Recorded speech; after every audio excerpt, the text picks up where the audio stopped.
चलिए शिव पांडे, मैं अमरजोत बोल रहा हूँ कनाडा से और आपसे बात हो रही है यूट्यूब पे। और पहले तो आप अपना नाम बताएं और बताएं किस क्षेत्र से आप बिलोंग करते हैं। सर मेरा नाम शिव पांडे है। अच्छा जी। और मैं तो सर बताया जैसा कि मैं वाराणसी से ही बिलोंग करता हूँ। वाराणसी क्या मेन शहर से या कहीं गाँव से? हाँ सर, मैं एक्चुअली वाराणसी से मेरा घर थोड़ा सा और दूर पड़ता है। अराउंड ये 200 किलोमीटर और मतलब पहले पड़ जाता है। ये सोनभद्र डिस्ट्रिक्ट है, मैं वहाँ से बिलोंग करता हूँ सर। प्रधानमंत्री मोदी का क्षेत्र है, उनसे आपसे मुलाकात कभी हुई है? आते रहते हैं यहाँ पर कि नहीं? आते हैं बट सर हमसे नहीं मुलाकात हुई कभी। ठीक है, ठीक योगी है। जी से एक दो बार मिला हूँ। योगी जी से हुआ था? अच्छा, ठीक है। अभी पीछे पिछले साल या इस साल पता नहीं कोई एक्सीडेंट नहीं हुआ था? कोई दीवार गिर गई थी, पुल गिर गया था यहाँ पर। हाँ हाँ सर, वाराणसी में गिरा था एग्जैक्टली सर। हाँ हाँ हाँ हाँ, ठीक है, ठीक है। चलिए बताएं आप, आपकी क्या समस्या क्या है पारिवारिक सिचुएशन क्या है, नौकरी क्या है, इमिग्रेशन का क्या संबंध है? वाराणसी के लोग तो बाहर विदेश जाते नहीं है, आप कहाँ से लंबी मैं सर यात्रा करने की सोच मैं रहे हैं भाई? मैं कर चुका हूँ सर। एक्चुअली मैं पहले गल्फ में भी वर्क कर रहा था। अच्छा। ठीक थोड़ा है। थोड़ा सा हाँ धीरे धीरे तो धीरे एक मिनट, धीरे धीरे स्टेप बाय स्टेप बात करते हैं। गल्फ में कहाँ काम कर रहे थे आप और क्या कर रहे थे? सर मैं वहाँ पे सऊदी अरेबिया में था।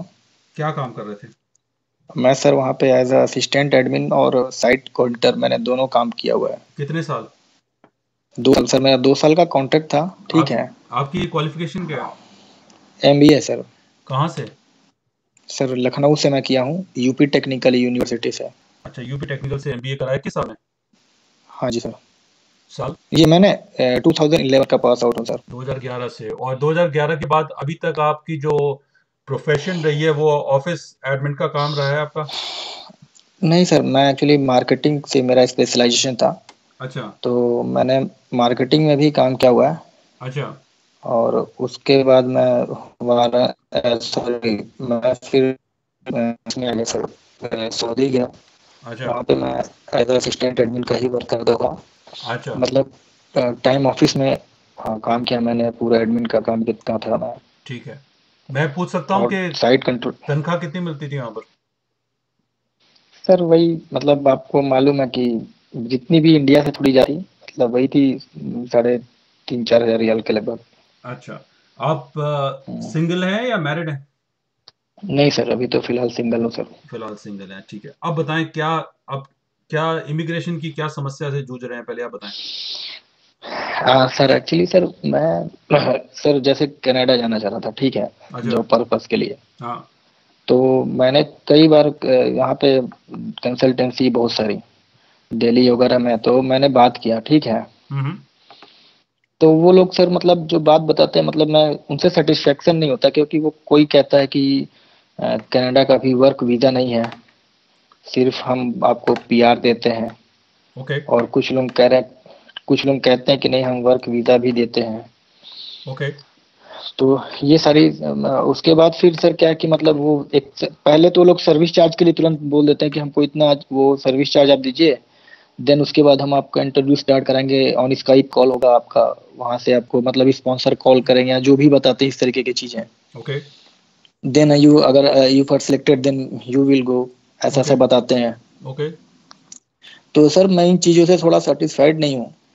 और तो ये सारी चीज़ें सर, और मैं मतलब जाना चाह रहा था, मतलब वहाँ पे काम के सिलसिले से ही मैं जाना चाह रहा था सर। इसलिए मैं आपको एक बार मैंने देखा वीडियो, तो मैं सोचा एक बार आपसे बात करता हूँ। शायद हो सकता है कि मुझे आप गाइड करोगे इस चीज़ के लिए। आपसे मैं पूछूं पहले कि आपने मेरी वीडियो देखी है काफी सारे, आपको मेरी वीडियो देखकर आपको कुछ नॉलेज, कुछ ज्ञान, कोई नई, कोई डायरेक्शन, कोई सीख मिली कुछ कि नहीं? सर मिला, जब तो कॉल किया मैं। अच्छा। तो अभी तक आपने क्या सीखा? जितने भी वीडियो आपने देखे होंगे उसमें से सारे वीडियो जितने लोगों ने कहा है उनके सब फ्रॉड जॉब मिले हैं, और किसी का बिल्कुल बिल्कुल धोखा सर। हो गया, कुछ कोई सही नहीं मिला। मैं आपसे पूछ सकता हूँ बिल्कुल। मैं आपसे पूछ सकता हूँ कि आप दिल्ली में या कहीं पे जहाँ गए हैं कितनी कंसल्टेंसी के पास गए हैं? एक, दो, 300, 50, 100, कितने के पास गए हैं? नहीं, 50-100 तो नहीं सर, लेकिन ऐसा है ना सर, मोस्टली दिल्ली में तो ज्यादातर फेक कंसल्टेंसी सर, मैं आपको रियली बता रहा हूँ। अच्छा। मोस्टली हम्म। मतलब मतलब समझ लो सर 95% फेक है वहाँ पे। यार और कुछ ही।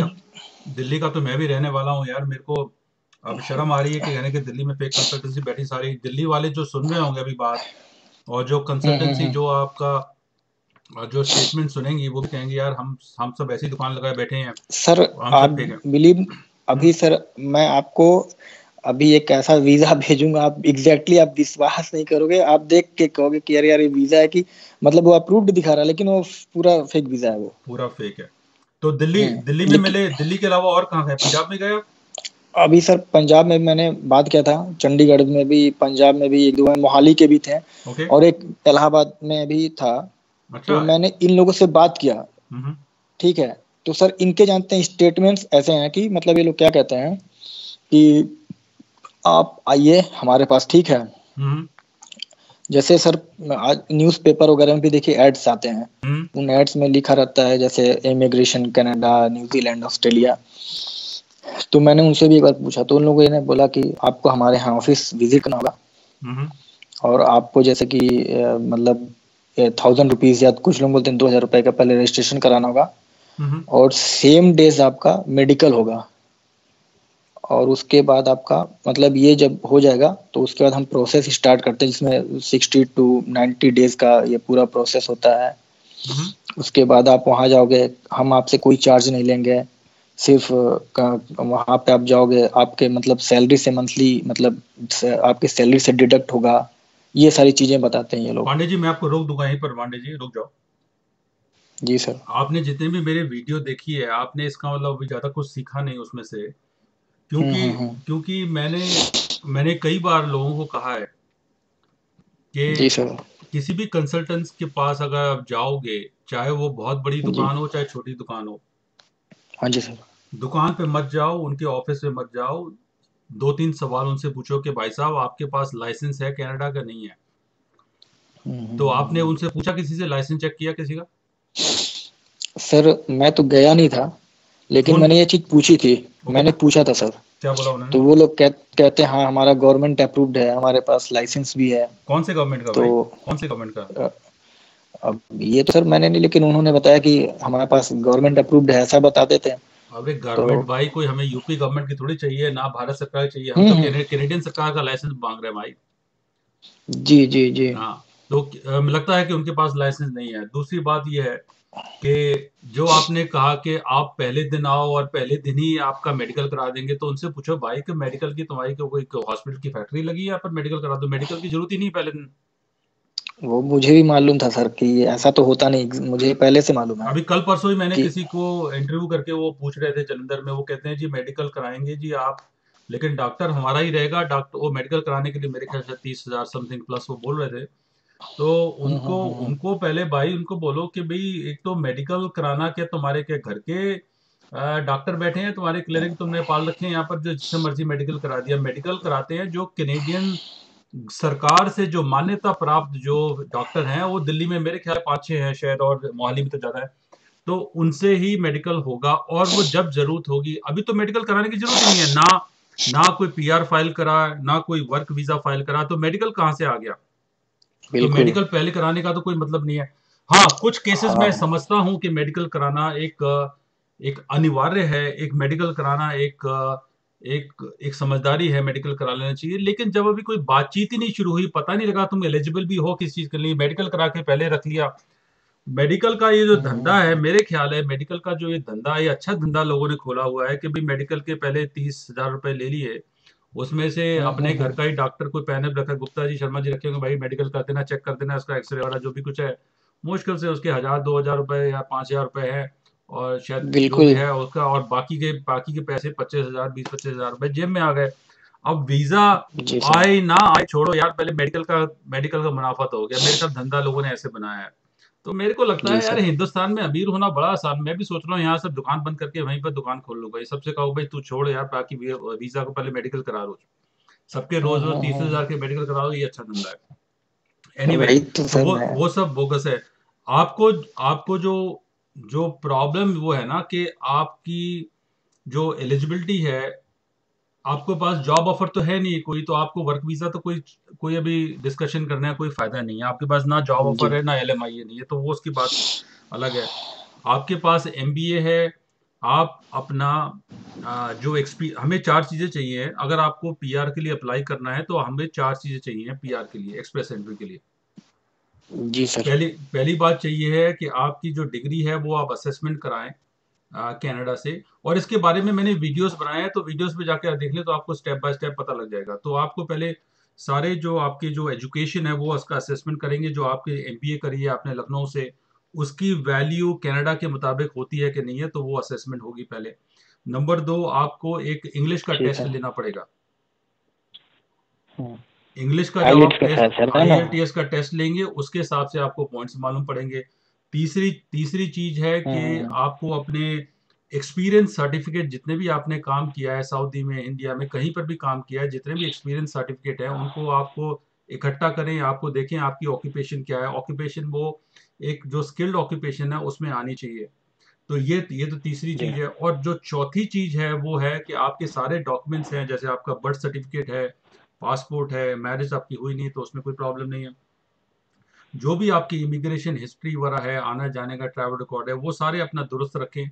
और उसके बाद फिर जाके आप एक प्रोफाइल बनाएंगे एक्सप्रेस एंट्री में। अगर आपके पॉइंट्स आते हैं, अगर पॉइंट्स नहीं आते हैं तो अप्लाई करने का कोई फायदा नहीं। अगर आपके इस वक्त तो कम से कम 440 तक अगर आते हैं, तब जाके आपकी कोई गुंजाइश बनती है कि आपका नंबर कहीं आएगा। हम्म।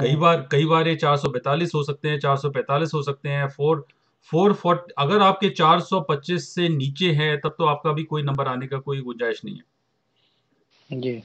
ठीक है। अगर आपके पॉइंट्स बनते हैं तब आप एक्सप्रेस एंट्री फाइल अपनी डालें। ऑनलाइन डालना है, किसी एजेंट को एक पैसा देने की जरूरत नहीं है। अगर आपको पैसा किसी को देना ही है, अगर आपको लगता है आपके पास टाइम नहीं है या समझ नहीं है, तो आप जाके किसी को पैसा दे। पैसा उसे दे जो लाइसेंस शुदा हो, जिसके पास कनाडा का लाइसेंस हो। कई लोगों ने दुकानें खोल रखी हैं इंडिया में, जो जो बैठे हुए हैं दुकान लगा के, लेकिन वो कहते हैं जी हमारा जी कंसल्टेंट जी वहाँ कनाडा में बैठा है जी। तो मैं उनसे हम्म। अगर मैं ग्राहक हूँ, अगर मैं आप जैसे हूँ, तो मैं उनसे पूछूंगा भाई, अगर वो कंसल्टेंट पीछे बैठा है, लॉयर पीछे बैठा है, तो आप क्या कर रहे हो यहाँ पर भाई? हमें तो एडवाइस तो कंसल्टेंट देगा। जो ये सब कानूनी सलाह कहते हैं इसको। ये चलती फिरती ये सड़क चलती बात नहीं है कि भाई यहाँ से मिले, उधर से दो तीन बातें करी और मूंगफली खा के जी इधर उधर पतली गली से पासे हो गए, ऐसा नहीं है। इसमें जो कानूनी जो सलाह है वो आपको लॉयर ही देगा, लॉयर या कंसल्टेंट जिसके पास लाइसेंस हो। क्योंकि जी। अगर वो इंसान आपको गलत एडवाइस देगा तो हम उसका गला के गला दबा सकते हैं कि भाई तूने गलत एडवाइस कैसे दी। बिल्कुल। अब अगर कोई जिसके पास लाइसेंस ना हो, अगर बाई चांस वो गलती कर दे, तो उसको कहाँ पकड़ोगे जाके आप? कौन से इंडिया सही के बात है। कानून में, कौन से इंडिया की कचहरी में उसके अगेंस्ट केस करोगे? कोई सुनने वाला है नहीं है। नहीं सर। इसी करके अगर आप मान्यता प्राप्त लाइसेंस शुदा किसी कंसल्टेंट से बातचीत करोगे, एटलीस्ट आपको एक प्रोटेक्शन है कि भाई अगर मेरा केस खराब हो गया तो हम इसके खिलाफ एक कंप्लेन ले सकते हैं। और बिल्कुल सर। दूसरी बात यह है कि लॉयर और कंसल्टेंट ने जो पैसा लेना उसको आपको रसीद देनी पड़ेगी। ऐसा तो नहीं है कि कैश लिया जेब में डाल दिया, उसकी एक रसीद देनी पड़ती है। और उसमें एक ट्रैकिंग होता है कि भाई किसने क्या एडवाइस दी। अब जैसे मैं बिल्कुल। आपसे ये बात कर रहा हूं तो आप बात को मेरे मेरी मेरी बात को लेकर आप इसको कहीं भी जा सकते हो कि भाई हमने फलाने आदमी से पूछा, उस आदमी ने मेरे को ये कहा। अगर बाय चांस किसी ने गलत आपकी एक्सप्रेस एंट्री फाइल लगा दी और बाय चांस आपका केस रिजेक्ट हो गया, तो आपके पास एक प्रोटेक्शन है, इंश्योरेंस है कि भाई हमारा केस इनकी सलाह की वजह से गलत हुआ है। अब बिल्कुल सर। जिस आदमी के पास लाइसेंस नहीं है उसको कहाँ ढूंढोगे? हो सकता है दफ्तर ही बंद हो जाए तब तक। बिल्कुल। तो ये बात है, मैंने आपको जो बताया उस पर आप गौर करें। एक्सप्रेस एंट्री आपकी फाइल लग सकती है बशर्ते आपके पास ये चार चीजें इकट्ठी हो जाए, फिर आप अपनी फाइल लगाएं।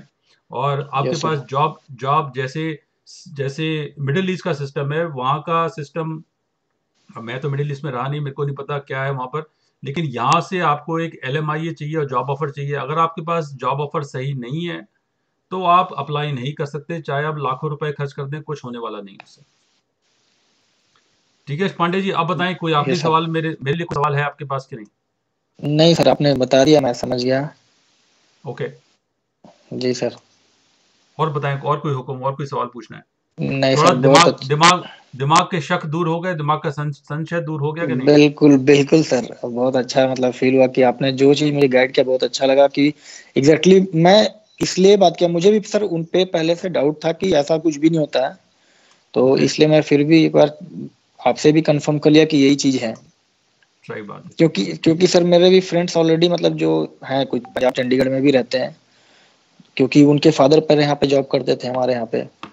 तो अच्छा। अभी वो रिटायर्ड, हाँ, गवर्नमेंट एम्प्लॉय थे, तो वो भी रिटायर्ड होके चले गए, तो मैंने उनसे ही बात किया था। ओके। तो उन लोगों ने भी सेम चीज़ ही बताई थी कि ऐसा नहीं है। तो इसलिए मैं फिर भी बोला नहीं, एक बार फिर से बात कर लूँगा तो शायद कोई चीज़ें जो डाउट्स हैं वो क्लियर हो जाएँगे मेरे भी। ठीक है, ठीक है। चलो बहुत खुशी हुई पंडित जी, मेरे को बहुत खुशी होती है जब लोगों से बात करता हूँ मैं, तरह-तरह के लोगों से, तरह-तरह के प्रदेश और तरह-तरह के एरिया से मैं बात करता हूँ। कभी मैं लखनऊ से बात हो रही है मेरी, कभी आप काशी में हो, हैदराबाद, दुनिया भर के लोगों से बात करता हूँ, मेरे को बड़ा अच्छा लगता है।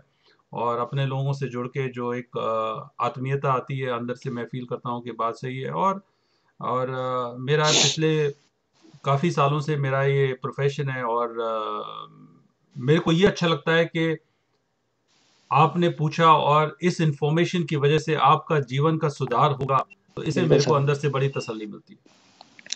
Okay sir, thank you sir. ठीक है, थैंक यू वेरी मच। मेरा मेरा आना ज़रूर होगा, मैं हिंदुस्तान का मैं यात्रा करूँगा जनवरी में, दिल्ली में ओके मेरा सर। सेमिनार होगा, मैं ज़रूर पता नहीं काशी, वाराणसी में कब आऊँ या ना आऊँ ये नहीं पता मेरे को, लेकिन आप फ़ेसबुक से मेरे जुड़े रहें, आप व्हाट्सएप देखते रहें और ठीक है अगर सर। अगर आपको मिलना हो तो ज़रूर आप दिल्ली आके मिल सकते हैं मेरे ठीक से। है सर, मैं बिल्कुल एग्ज़ैक्टली लेकिन सर आप कब तक आओगे आप जनवरी में मतलब? जनवरी, अब देखो मैं मेरे पास डेट नहीं है, लेकिन मिडिल ऑफ जनवरी, जनवरी 15 से आगे पीछे मैं ज़रूर इंडिया का ठीक दौरा करूँगा मैं। ठीक है जी, चलिए आप आइए तो मैं ज़रूर एक बार कोशिश करूँगा सर आने की, आपसे मिलता हूँ। ठीक है, ठीक है। चलो Pandey ji, oh thank you very much. Thank you. Okay sir, thank thank you sir. Bye bye.